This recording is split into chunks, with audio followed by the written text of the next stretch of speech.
ಈಗ ನೋಡಿ, ಇದಕ್ಕೆ ಮೊಸರು ಹಾಕೋದು ಮೇಲಿಂದ ಈ ಥರ ತುಪ್ಪ ಹಾಕ್ಕೊಳ್ಬೇಕು. ಹೀಗೆ ಒಂದು 10 ನಿಮಿಷ ತಣ್ಣಗಾಗಕ್ಕೆ ಬಿಡಬೇಕು.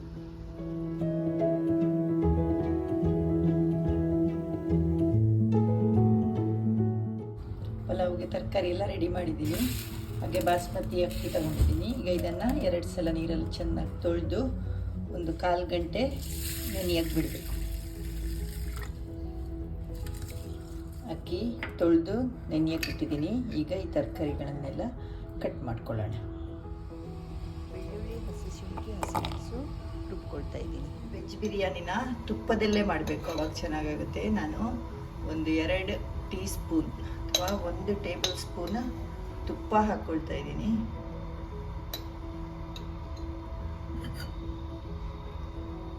ಇಷ್ಟು ತುಪ್ಪ ತಗೊಂಡಿದ್ದೀನಿ. ಇಬ್ಬರಿಗೆ ಆಗೋಷ್ಟು ಮಾಡ್ತಾ ಇದ್ದೀನಿ ಬಿರಿಯಾನಿ. ಅದಕ್ಕೆ ಬೇಕಾಗುವಷ್ಟೇ ತರಕಾರಿ ಎಲ್ಲ ತಗೊಂಡಿದ್ದೀನಿ. ನಾನು ಬೀನ್ಸ್ ಇರಲಿಲ್ಲ, ಮನೇಲಿ ಏನು ತರಕಾರಿ ಇತ್ತು ಅದನ್ನು ಯೂಸ್ ಮಾಡ್ಕೊಂಡು ಮಾಡ್ತಾ ಇದ್ದೀನಿ. ಹಾಗೆ ಪಲಾವ್ ಮಸಾಲೆ ಕೂಡ ಎಲ್ಲ ನನ್ನ ಹತ್ರ ಇಲ್ಲ. ನಿಮ್ಮ ಹತ್ರ ಇದ್ದರೆ ಎಲ್ಲ ಹಾಕ್ಕೊಳ್ಬೋದು. ನನ್ನ ಹತ್ರ ಇರೋದಷ್ಟೇ ಹಾಕ್ಕೊಳ್ತಾ ಇದ್ದೀನಿ. ದಾಲ್ಚಿನ್ನಿ, ಏಲಕ್ಕಿ, ಲವಂಗ, ಸೋಂಫ್ ತಗೊಂಡಿದ್ದೀನಿ. ಇದು ನೀವು ಸೋಂಫ್ ಅಥವಾ ಜೀರಿಗೆ ಏನು ಬೇಕಿದ್ರೂ ಹಾಕ್ಕೊಳ್ಬೋದು. ಹಾಗೆ ಕಾಳು ಮೆಣಸು ತಗೊಂಡಿದ್ದೀನಿ. ಬೇಕಿದ್ರೆ ಗೋಡಂಬಿನೂ ಹಾಕ್ಕೊಳ್ಬೋದು ಒಗ್ಗರಣೆಗೆ, ಅಥವಾ ಮೇಲಿಂದ ಲಾಸ್ಟಿಗೂ ಹಾಕ್ಕೊಳ್ಬೋದು ತುಪ್ಪದಲ್ಲಿ ಹುರ್ಕೊಂಡು. ಹೇಗೆ ಬೇಕಿದ್ರೂ ಮಾಡ್ಕೊಳ್ಬೋದು. ಅದು ಇಲ್ಲ ನನ್ನ ಹತ್ರ ಇವತ್ತು, ಅದು ಹಾಕ್ಕೊಳ್ತಾ ಇಲ್ಲ.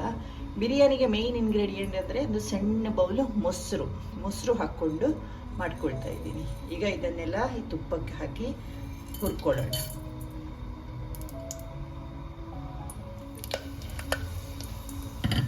ಚೆನ್ನಾಗಿ ಫ್ರೈ ಆಯಿತು. ಇವಾಗ ಇದಕ್ಕೆ ಈರುಳ್ಳಿ ಹಾಕ್ಕೊಂಡು ಚೆನ್ನಾಗಿ ಫ್ರೈ ಮಾಡ್ಕೊಳ್ಳೋಣ.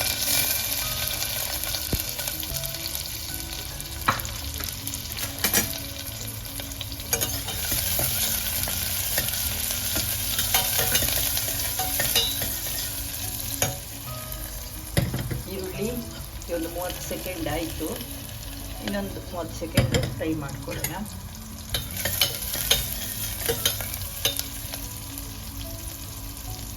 ಇದಕ್ಕೆ ಕೋರ್ಸ್ ಪೌಡ್ರ್ ಮಾಡ್ಕೊಂಡು ಇಟ್ಟಿದ್ದೀನಿ. ಶುಂಠಿ, ಬೆಳ್ಳುಳ್ಳಿ, ಹಸಿಮೆಣಸು ಇದನ್ನು ಹಾಕ್ಕೊಳ್ತಾ ಇದ್ದೀನಿ. ಇದು ಹಾಗೆ ಹಸಿ ವಾಸನೆ ಹೋಗೋವರೆಗೂ ಫ್ರೈ ಮಾಡ್ಕೊಳ್ಬೇಕು.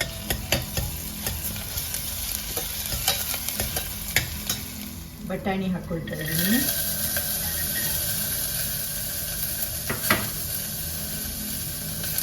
ಗೋಬಿ ಹಾಗೂ ಕ್ಯಾರೆಟ್,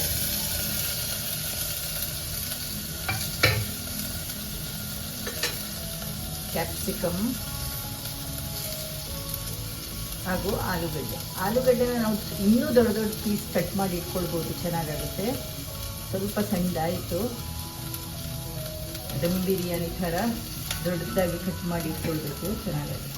ಈಗ ಇದನ್ನು ಚೆನ್ನಾಗಿ ಫ್ರೈ ಮಾಡ್ಕೊಳ್ಳೋಣ. ಎಲ್ಲ ತರಕಾರಿಗಳನ್ನು ಹಾಕ್ಕೊಂಡಾಯಿತು.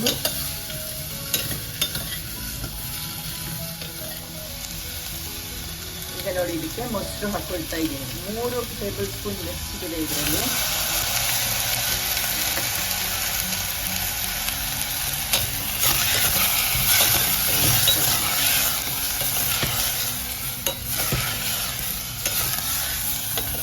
ಈಗ ಇದಕ್ಕೆ ಅಕ್ಕಿ ಕೂಡ ಹಾಕ್ಕೊಳ್ತಾ ಇದ್ದೀನಿ.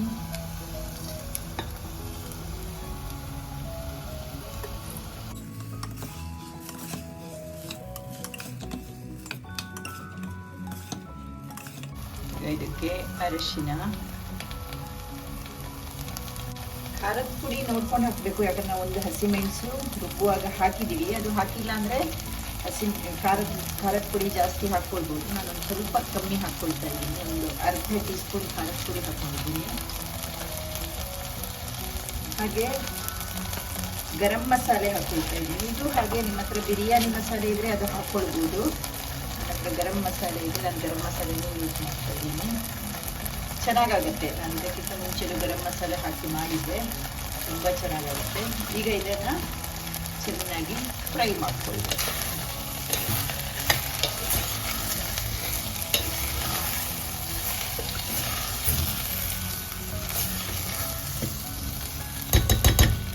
ಮಿಕ್ಸ್ ಮಾಡುವಾಗಲೂ ಅಷ್ಟೇ ಸ್ವಲ್ಪ ಜಾಗ್ರತೆಯಾಗಿ ಮಾಡಬೇಕು. ಅಕ್ಕಿ ಆದಷ್ಟು ತುಂಡು ಆಗದ ಹಾಗೆ ನೋಡ್ಕೊಳ್ಬೇಕು. ಹಾಕ್ಕೊಂಡಿಲ್ಲ, ಉಪ್ಪು ಹಾಕ್ಕೊಳ್ತಾ ಇದ್ದೀನಿ. ಆದಷ್ಟು ನಾವು ಕಮ್ಮಿ ಮಿಕ್ಸ್ ಮಾಡ್ಕೊಳ್ಬೇಕು, ಅವಾಗ ಅಕ್ಕಿ ಇಡೀಡಿಯಾಗಿ ಚೆನ್ನಾಗಿರುತ್ತೆ.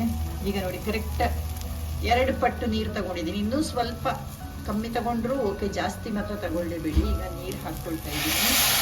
ನೀರು ಹಾಕಿ ಮಿಕ್ಸ್ ಮಾಡಿ ಚೆನ್ನಾಗಿ ಕುದಿಯೋಕೆ ಬಿಡಬೇಕು.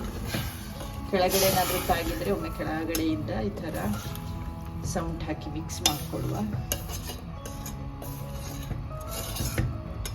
ಈಗ ಇದನ್ನು ಚೆನ್ನಾಗಿ ಕುದಿಯೋಕೆ ಬಿಡ್ತೀನಿ.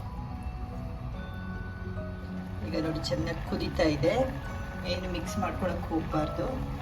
ಈಗ ಇದಕ್ಕೆ ಒಂದು ಅರ್ಧ ಟೀ ಸ್ಪೂನ್ ಮೇಲಿಂದ ಈ ಥರ ತುಪ್ಪ ಹಾಕ್ಕೊಳ್ಬೇಕು, ಹಾಗೂ ಹೆಚ್ಚಿಟ್ಟ ಕೊತ್ತಂಬರಿ ಸೊಪ್ಪು ಈ ಥರ ಹಾಕ್ಕೊಳ್ತಾ ಇದ್ದೀನಿ. ಇವಾಗ ನೀವು ಇದ್ರೆ ಬೇಕಿದ್ರೆ ಈರುಳ್ಳಿನೂ ಫ್ರೈ ಮಾಡಿ ಮೇಲಿಂದ ಹಾಕ್ಕೊಳ್ಬೋದು, ಗೋಡಂಬಿ ಹಾಕ್ಕೊಳ್ಬೋದು, ಎಲ್ಲ ಆಪ್ಷನಲ್ಲು, ಏನು ಹಾಕ್ಕೊಳ್ತಾ ಇಲ್ಲ. ಈಗ ಇದನ್ನು ಮುಚ್ಚಿ ಕರೆಕ್ಟಾಗಿ 2 ವಿಸಿಲ್ ತಂದು ಆಫ್ ಮಾಡಿದ್ದೀನಿ. ಜಾಸ್ತಿನೂ ಬೇಯಿಸಬಾರ್ದು. ತಣ್ಣಗಾಗಿದೆ. ಈಗ ಓಪನ್ ಮಾಡ್ತಾ ಇದ್ದೀನಿ. ಈಗ ಇಮಿಡಿಯೇಟ್ ಇದನ್ನು ಮಿಕ್ಸ್ ಮಾಡ್ಕೊಳ್ಬಾರ್ದು. ಈಗ ಹೀಗೆ ಒಂದು 10 ನಿಮಿಷ ತಣ್ಣಗಾಗಕ್ಕೆ ಬಿಡಬೇಕು. ಈಗ ನೋಡಿ ಇದು ತಣ್ಣಗಾಗಿದೆ. ಈಗಲೂ ಹಾಗೆ ನಾವು ಫುಲ್ ಮಿಕ್ಸ್ ಮಾಡ್ಕೊಳ್ಬಾರ್ದು. ಹೀಗೆ ಒಂದು ಸೈಡಿಂದ ಪ್ಲೇಟಿಗೆ ಹಾಕ್ಕೊಳ್ತಾ ಬರಬೇಕು. ಈ ಥರ ತೆಗೆದು